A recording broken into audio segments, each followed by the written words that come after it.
अजीज़ाबाद में शादी हॉल में दुल्हा और दुल्हन के रिश्तेदारों में तल्ख कलामी और हाथापाई हो गई।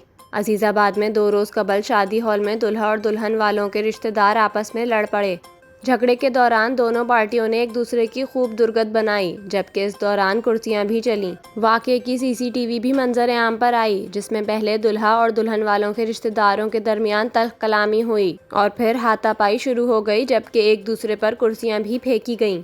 सूरत हाल पर काबू पाने के लिए शादी हॉल इंतजामिया ने पुलिस को बुलाया तो मुश्तइल अफराद ने पुलिस से भी हाथापाई की, जिसके नतीजे में पुलिस कांस्टेबल हाफिज उस्मान जख्मी हो गया।